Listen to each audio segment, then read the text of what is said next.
सुबह के 11:15 बजे बड़गाम के मेन टाउन में आग की वारदात पेश आती है और उसमें जो दो मकान है वो बिल्कुल खाकिस्तर हो जाते हैं और उसके बाद ही 11:50 पर दूसरी जगह पे एक और आग की वारदात पेश आती है। एक ही मोहल्ले में दो मुख्तलिफ जगहों पर आग की वारदात पेश आई जिसमें 3 मकान पूरी तरीके से खाकिस्तर हो गए।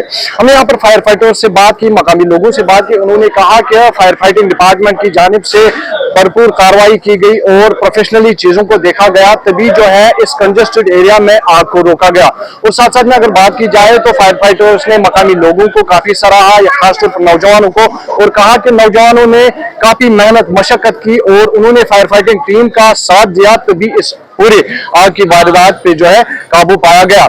मजीद फायर फाइटर्स ने कहा कि लोगों को चाहिए कि जो भी आज इलेक्ट्रॉनिक गैजेट्स है उनका इस्तेमाल करने के बाद उनको पूरी तरीके से स्विच ऑफ करे या बंद रखे और पहले मुतमईन हो जाए कि तमाम जो गैजेट्स है वो बंद है, और साथ साथ में जितने भी इलेक्ट्रॉनिक डिवाइसेस घर में है उनका चेक करके जो है उनको ऑफ करे और तभी घर से बाहर निकले। क्योंकि आज हम देखते हैं मौसम सरमा है और मौसम सरमा में ये आग की वारदातें मुख्तलिफ मकामात पे पेश आती हैं। तो इस ज़िम्मन में फायर एंड इमरजेंसी डिपार्टमेंट ने भी लोगों को ये हिदायत दी है कि वो तमाम जो लवाजमात है उनको पूरी तरीके से देखे और आग की वारदात से बचे।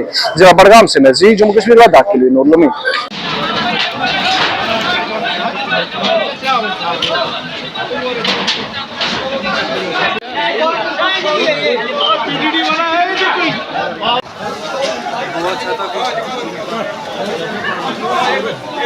ये इनके इन्होंने पे नीचे डाल दिया और उसको यहाँ डाल दिए ना, पाइप पे उल्टी जा रही है, उसकी वजह से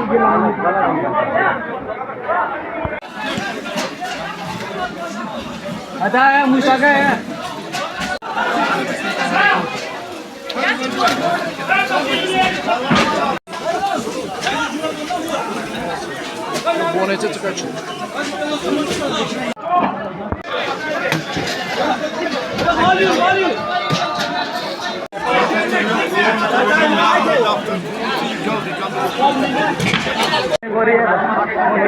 आज कमाल की फायर फाइटिंग पूरे माने दोनों बच गए।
जी, मेरा नाम नूर आलम है। मैं in charge Budgam fire and emergency service station का हूँ। 11:05 पे हमें टेलीफोन आ गया कि यहाँ इमामबाड़ा के पीछे आग लगी हुई है। तो फौरी तौर हमने 2 गाड़ियाँ निकाली और उसके बाद में 2 और 4 गाड़ियाँ होती हैं हमारी यहाँ, और एक गाड़ी इन एडिशन हमने श्रीनगर को बताया अपने डिप्टी डायरेक्टर साहब को, और उन्होंने रावलपुरा से भी भेजी। तो मैं अपने सभी जवानों को मुबारकबाद पेश करना चाहता हूँ, और खासकर यहाँ के जो नौजवान थे, बाइज्जत शहरी जो साथ थे, उन्होंने हमारे साथ पूरी तरह से तावन किया, कोऑपरेट किया, जिसकी वजह से हमने वो 2 मकान कंट्रोल कर लिए थे। लेकिन ठीक 11:50 पे अभी हमारी गाड़ियां यहाँ ही थी, तो उसके साथ में इधर बैक साइड में और धुआं उठा और बहुत यहाँ से आवाजें आने लगी। तो हमने देखा इधर भी 2 मकान इन्वॉल्व हो गए थे। तो फौरी तौर यहाँ पर भी हमारे नौजवान बिल्कुल मतलब मुतरक थे, उन्होंने पाइपें डाली और पानी उसी वक्त चालू किया। तो ये 2 मकान थे, एक सिंगल स्टोरी एक डबल स्टोरी। डबल स्टोरी अभी थोड़ा सा इन्वॉल्व, थोड़ा सा नुकसान हुआ है।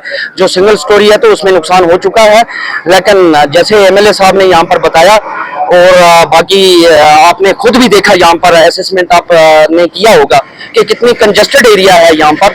तो इस लिहाज से अगर देखा जाए तो फायर एंड इमरजेंसी सर्विस अमले को जो तावन मिला तो उसी की बदौलत ये बाकी जो घर हैं वो बच चुके हैं। बाकी भी जो हमारे हर जगह जहाँ कहीं भी आग लगती है लोगों से यही गुजारिश रहती है कि वहां पर भी फायर सर्विस अमले को तावन दें, उनके साथ छेड़छाड़ ना करें, उनको पूरी तरह से पानी का सोर्स बताएं तो ताकि आग कहीं नहीं लगे, ताकि जल्दी उस पर काबू पा सकें हम।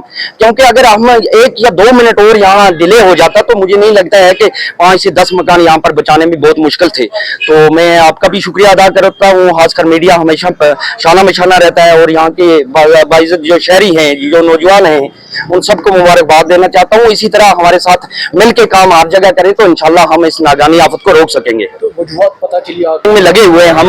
SHO साहब भी यहाँ पर थे, उन्होंने भी FIR लॉन्च की होगी, वो भी इन्वेस्टिगेट करेंगे। हम भी अपने तरीके से इन्वेस्टिगेट करके तो हम बता सकते हैं कि शॉर्ट सर्किट से लगी है या कुछ और इसमें मामला तो नहीं है। तो ये हम आपको अकॉर्डिंगली मतलब जब तक हमारा ये कंप्लीट होगा फायर फाइटिंग ऑपरेशन उसके बाद में हम बता सकते हैं। Thank you. नुकसान की तो बात ही नहीं है। इस घर में जो अभी आग लगी इसमें 4 भाई रहते थे। जिसमें पहले आग लगी वो एक बंदे का था, वो बड़ी फैमिली थी, वो भी पहले उनमें आग लगी। खुशकिस्मती की ये बात थी कि फायर सर्विस ऑन टाइम पहुंच गई और दिन का वक्त था, मगर नुकसान का हम अंदाज़ा नहीं लगा सकते कि कितना नुकसान हो गया है। बहुत सारा नुकसान है। लोगों ने बर वक्त कार्रवाई करके आग पे काबू पा लिया। तो फायर सर्विस का भी हम शुक्रगुजार है कि वो टाइम पे आए। DC साहब को भी शुक्रगुजार है, उन्होंने अपनी अमला को भेजा। हम उनसे अब इल्तिमास करते हैं कि इनका मुआवजे की कुछ गुंजाइश हो तो इनके लिए मुआवजा वागुजार करे, ताकि ये बेचारे भी अपनी रोज़मर्रा की ज़िंदगी फिर से शुरुआत कर सकेंगे। ये काफ़ी अफसोसनाक वाक़या सुबह पेश है, जहां मेरे हमसायागिरी में 4 मकान आग की लपेट में आए। तो अभी मालूम नहीं हुआ कि आग की वजह क्या है, क्या सबब बना जिससे ये 4 मकान बैक टू बैक आग की लपेट में आए हैं।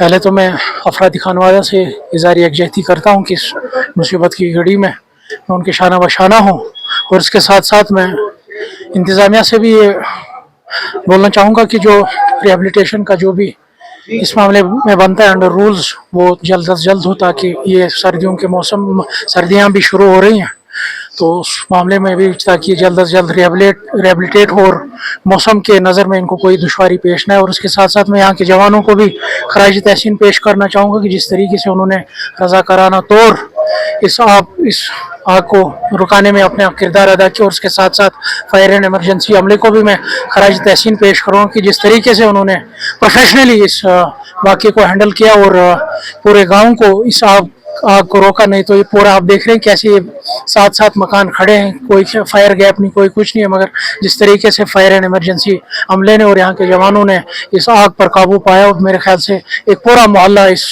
एक नागानी आफत से बच गया।